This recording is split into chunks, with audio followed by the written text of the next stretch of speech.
የሰሙት መረጃ የፋኖ ማዕከላዊ መረጃ ደህንነት ኃላፊ የሚባል ያረጋል አያና የሚባል ልጅም ለማንኛውም ማጥናት ደርስበታል። ያረጋል አያና የፋኖ ማዕከላዊ መረጃ ደህንነት ቋት ኃላፊ ነው ይባላል። ገባ እሱ ከሸሪዎች ጋር ይደዋወላል። በኦሮምኛ ነው ኮሚኒኬት የሚያደርጉ። ከየት መጣችሁ ሲባል በቤኒሻንጉል ጉሙዝ አካባቢ ተያይዞ እንደመጡ ነው። በዛ መጥቶ በሸዋ በአምቦ ጀርባ ጃጂ በሚባል መጥቶ እስከ የት ድረስ ይገባሉ መሰለህ? ትክክል። እስከ ጉራጌ አሁን ማዕከላዊ ኢትዮጵያ የሚባል ክልል ተመስርቶ የለም። ቀድሜ ይኸውልህ አንዋር ቀድሜና አልተናገርኩም።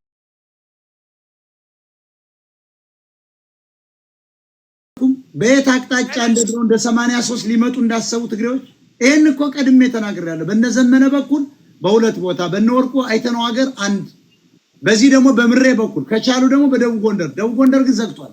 ጎንደር ዘግቷል። ባይዘው ጎንደር አፈሙዙ ወልሎ እየወቀጠው ነው፣ አባሯቸዋል።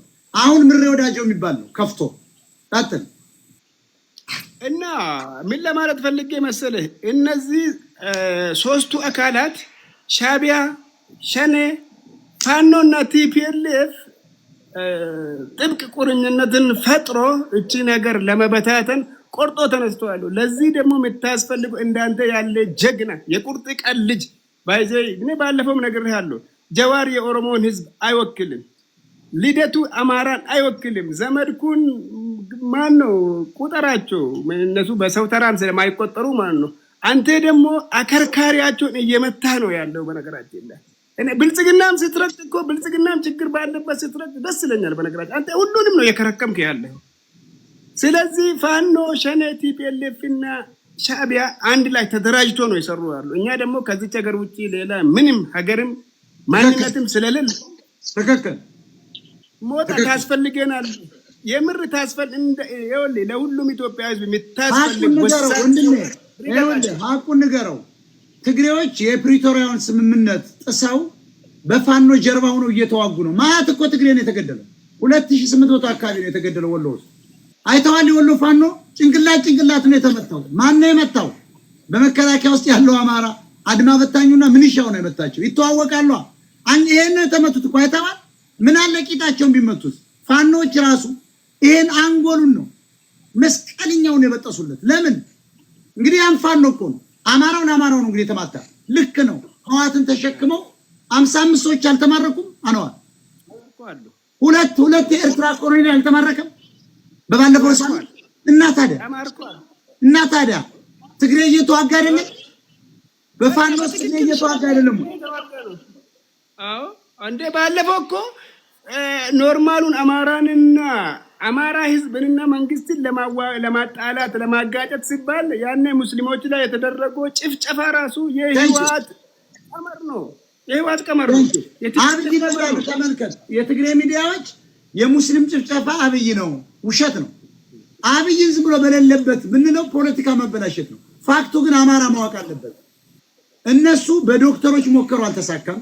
በነዘመነ 100 ተራሮች አልተሳካም። በምሬ ወዳጁ አልተሳካም። ምን ብለው መጡ? አሁን ሙስሊሞች መጡ። ከዚያስ ሁለቱ አመት ሲነሳ አዲስ አበባ ላይ አመት ሲነሳ ዘንደው ለመግባት ነው። ይሄ እኮ ነው የተፈለገው። አመፃውን ደግሞ ኢትዮጵያ ህዝብ አላነሳለ። ማን ነው ልደቱ እኮ በግልጽ እኮ የኔፓል አብዮት አንሱ ብሎ ቁጥር ያርጓል። ይሄ እኮ ወንጀል ነው። ባይዞ ጀዋሪም ብለዋል። ማንም አልተነሳላቸው። አመሰግናለሁ ወንድማችን። ይሄ ነው በጣም ነው የምናከብር። የምር ክበርልኝ። ቴንክ ዩ ብሪጅስቶን ጤና ይስጥልኝ። ሰላም ሞጣችን ሰላም ብያለሁ። እሺ አመሰግናለሁ። ወደዚህ ወደ ዛሬው አጀንዳ ሳልገባ በፊት ቅድም ይህ ጥያቄ እኛ አንደኛ ክልሉን የሚያፈርሱት ራሳቸው ናቸው፣ ሻቢያና ቲፒኤልኤፍ ነው። ብልጽግና መንግስትም ራሱን ለመከላከል ይመታቸዋል፣ የታወቀ ነው።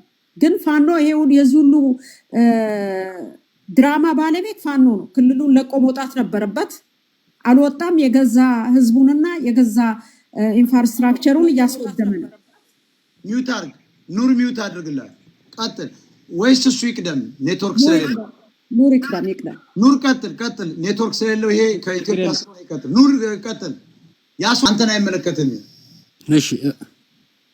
እሺ እረዳለሁ አመሰግናለሁ ብሪጅ ሁላችሁም እና ከቀድሞ ልናገር ከነበረው ሐሳብ ልነሳና አሁን ብሪጅ የጀመርሽው አለ በዘመነ በአንድ ግለሰብ የሚወጣ እንትን የለም ነፃ አማራ የለም ይሄ ታላቅ ከ50 ሚሊዮን በላይ ከ60 ሚሊዮን ህዝብ ልክ በዘመነ ልክ ካላሰብክ ተብሎ ልክ አንድ እንሆን ይላሉና ልክ አንድ መሆን ማለት በሱ ልክ ማሰብ ነው ወይ አንድ መሆን ሐሳብ የተለያየ ሐሳብ ይኖራል አማራ ነፃ ይወጣል ብሎ የሚያስባል የሚታገላል የሚጽፋል እዚህም ሳይበር ላይ የሚታገልም አለ ልክ አንድ እንሆን ብሎ ይዞት የሚመጣው አጀንዳ ግን ልክ እንደኔ እንሰብ ነው እና ደጋፊዎቹ ደግሞ ዘመነ መሪ ካልሆነ በቃ አማራ ቢከስም ቢዋረድ ቢዘረፍ ችግር የለባቸውም እሱ መሪ ካልሆነ ምኑ እንደሚመረው ነው እኮ ምኑ እንደሚመረው የሚመራ ነገር እኮ ሲኖር እኮ ወይ የእንትን ኑሮ ወይ ፖለቲካ እንትን አደረጃጀት ኑሮት የፖለቲካ አስተሳሰቡ ይሄ ነው ተብሎ ያ ሐሳብ ምን ለማለት ፈልጌ ነው ከእስክንድር ነጋ ጋር እኮ እስር ቤት አንድ ላይ ተገናኝተዋል ዘመነ ካሴ እስር ቤት ሆኖ እስክንድር ከአዲስ አበባ መጥቶ እንዴት ባህር ዳር እንዴት ታሰሩ ለምን ብሎ አይጠይቅም ሰው ቡሬ ነው የት ላይ ታሰረ ተብሎ እስክንድር ነጋ ከዘመነ ጋር እስር ቤት እንትን እንዲባሉ ተነገሩ እኔና እስክንድር ነጋ እስር ቤት ሆነን እኮ እንትን እንጻጻፍ ነበር ሁላ ብሏል እኮ ከዚያ እስክንድር ተፈታ እና የአማራ ህዝባዊ ኃይል የሚለውን ነገር እስክንድር እንትን ሲል ተጻጽፈን ፈቅጀለት ነው ሲል ነበር ከእስር ቤት ሆኖ እንግዲህ መረጃ ሁላ ደብዳቤው ላይ ልክ ሲል ተናግሮ ነበር ከዚያም በኋላ ደግሞ እስር ቤትኛም ሰው በእስር ቤት ላከች እየተባለ ታላግጥም ብናለች ይቻላል እንዴ ከእስር ቤት መላክ አይቻልም ያም አልበቃ ብሎት እኮ እስክንድርና መተው ዘመነ ካሴ ካለበት እስር ቤት ከተቱት አንድ ቦታ ላይ ማለት ነው አስባችሁታል ከአዲስ አበባ የዛን ጊዜ ባላደራ የሚል ፓርቲ ነበረው እስክንድር ነጋ እና ከዛ መተው ባህር ዳር እስር ቤት ሁላ እንዲገናኙ ተደረገና ከዛ እስክንድር ወጣና የአማራ ህዝባዊ ኃይል የሚል አቋቋመ ከዚያም ዘመነ ካሴ ተፈታ ያውም በወድቀን ከተፈታ በኋላ እና እስክንድር የሚለየን የለም ብሎ ሲምል ሲገዘት የነበረ በሆነ ቅጽበት ደግሞ የሪዮት እንትን እስክንድር ኢትዮጵያኒስት ነው እኛ አማነሻችን አማራ ነው መዳረሻችን አማራ ነው በሚል ልዩነት አለን ብለው ምርጫ ላይም ሳይገኙ ቀሩ ይሄ እንትና ዘመነን ወክሎ ይሄ ቃል አቀባው ማን ይባል ማርሸት አሁን ማሩሸት የሚሉት ማለት ነው እና እነሱም ሳይሳተፉ ቀሩና በዛ ልዩነት ተፈጠረ እነዘመነ እንትና ይሄ ማርሸት እኮ ወደ አዲስ አበባ እንደነበረ ዘመነ የነ እስክንድር እንትን አላሳልፈናሉ ብሎ አልኩ ተመልሰው ደግሞ መተው እነሱ ጋር እንሰራለን ማለት እኮ በዕብራይስጥኛ ምሪ ወዳጁ አላስከደና አለ ማለት እኮ ነው ተመልከት ግን ጂኦግራፊ የተማረ ዘመነ ጂኦግራፊ ያቅም ማለት እያልኩ ቀጥል እሱ አሁን ተመልሰን ከሱ ጋር እንሰራለን ያሉት ነው ፖይንቱ አሁን ደግሞ እንሰራለን ያለው ነገርኳቸው እኮ ቅድም ህዋት ነው መጀመሪያም ዘዋሪያቸው ከጀርባ ሻቢያና ወያኔዎች አሉ ነው አሁንም አንዱ ናችሁ ነው የሚሏቸው ብልጽግና ነው ያማራ ጠላት ይያላችሁ ህዝቡን የትግሬ ሚዲያ ይቀሰቅሳል እናንተም ነው ያሏቸው እነሱ ናቸው አንድ ያልሆኑትን አንድ እንሆናለን ብለው የመጡ ለምንድን ነው አማራ ይሄን ነው ኮንስፓይረሲ ወይም ደግሞ የውስብስብ ፖለቲካ መረዳት ያለበት ቀጥል